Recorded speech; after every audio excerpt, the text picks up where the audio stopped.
Hello boys and girls, in this video I will be speedrunning in under 10 minutes the explanation and code implementation for you of the inverse transform sampling, the inverse CDF method to sample basically from any function, any nice function in an interval. So I will mostly explaining this nice picture that the Python code that I wrote generates. Here's some plotting function. So let's jump right into it. So the goal is that you provide any function. In this case, this black line, right? The black line is the starting point. This has here two Gaussians with different heights that I chose. And then here is like basically a quadratic function underlying and the absolute value of some sign. So you get these bumps. This is here any function that I specify. And then I also specify some bounds, the lower and upper bound, which are here -3 and 5. I say my function should be considered inside of this bound, and I will normalize it to be a PDF, a probability density function. And the goal is to sample from this and any function defined as such. And the Python code does that. It samples, and I get a bunch of values, bunch of x values that I plot in a histogram here. And these are the green values. The histogram is the green values, and as you can see, these are 3,000 values, and they line up very nicely. So this works, and of course, the more you sample and the finer you make the bins for the plot, the better it would converge. So how do you achieve that? How do you do yourself and your own implementation of sampling from any function that you're given? Doesn't even have to be normalized at the start. Well, we need for this method the CDF, the cumulative distribution function, which just means for all x values, the integral of the area under the curve of the PDF from 0 to that value. And this is the gray line that you see here, right? So this value corresponds to the surface up to this point, and this value corresponds to the surface under the black line up to this point.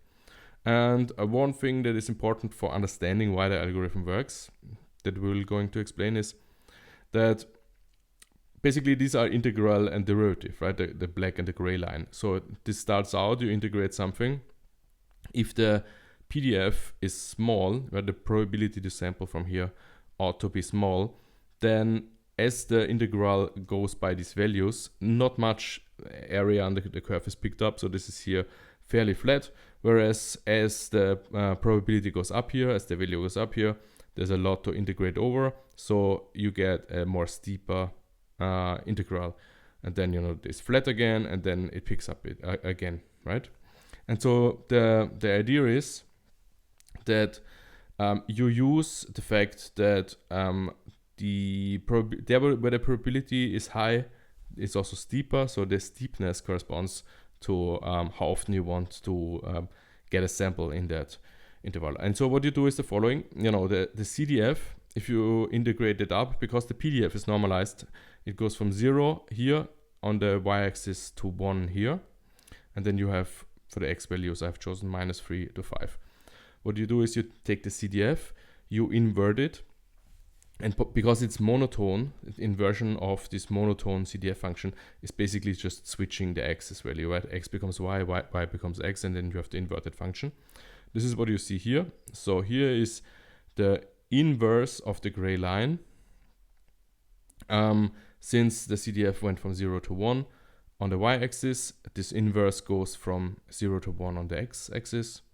And since the original bound that I said is -3 to 5, these are now the y-axis values here. And if you check here, right, there where the CDF was very steep, the inverse, because you just flip the axis, is very flat. So this steep going up corresponds to this being flat here. This steep going up corresponds to this being fairly flat here, and vice versa. So where this is flat, this is very steep. And so the idea is now, and this actually works out, and I will give you the proof, so to speak, in a second as well. If you uniformly sample from the uniform interval between 0 and 1, basically you sample as if this were the output values of the CDF, and then you take the samples and apply the inverse of the CDF.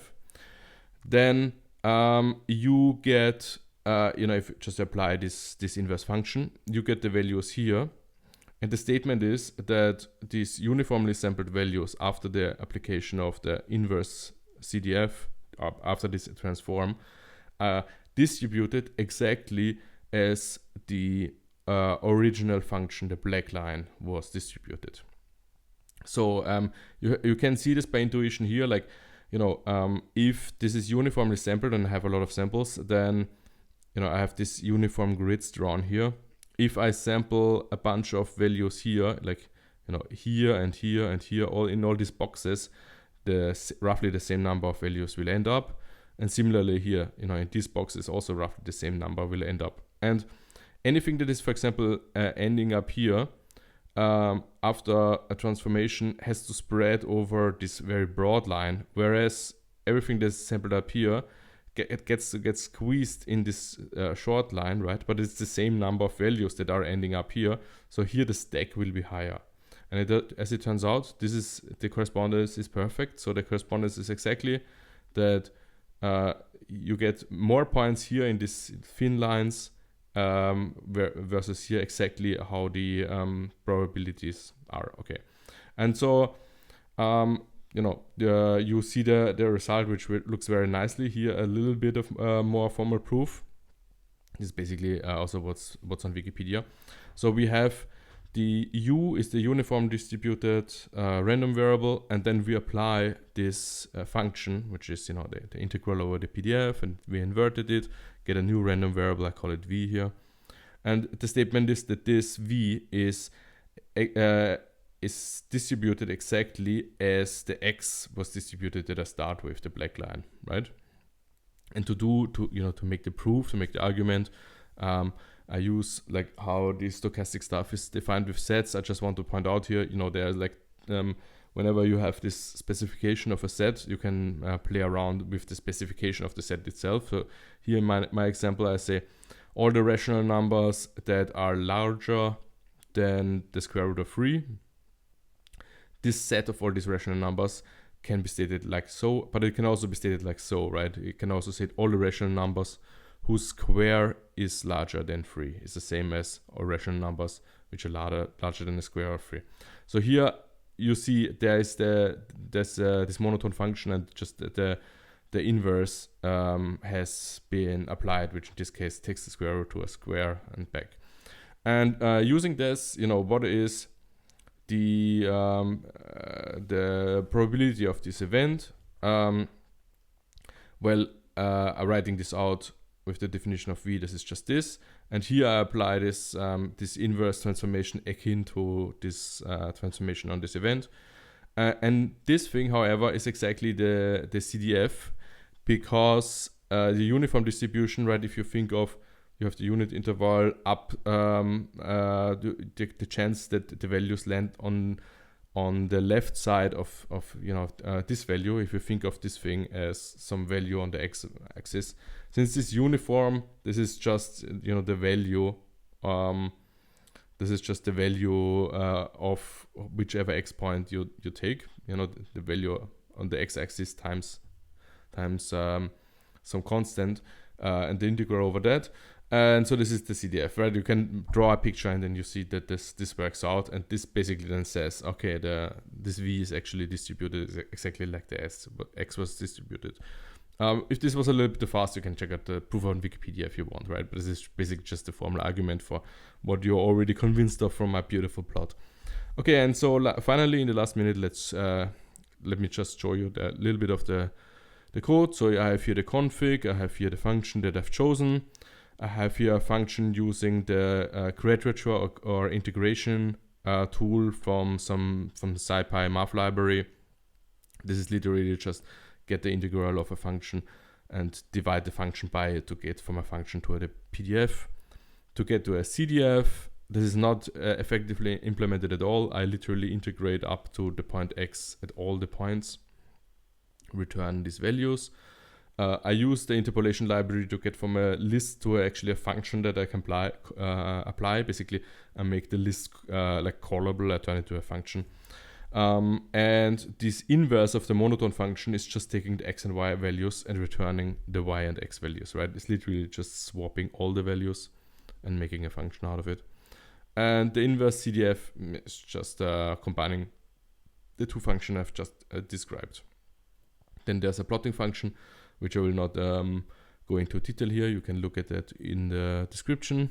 And finally, the code is just the use of all this function. I take my example function, right? These two Gaussians with the sine bubbles.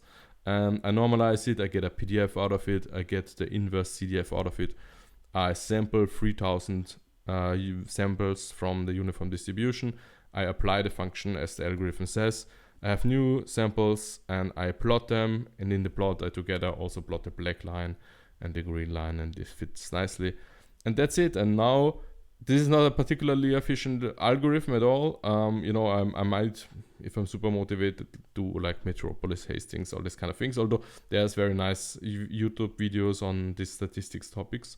Maybe not from a physicist who was interested in the analysis side of things, the formal analysis side of things. But you can learn this from YouTube quite well. And now with this video, if you don't care for efficiency, you know how to sample with like a few lines of code from any distribution like that. I hope that was helpful. I didn't stay under 10 minutes, but nonetheless, I think this was a fine video.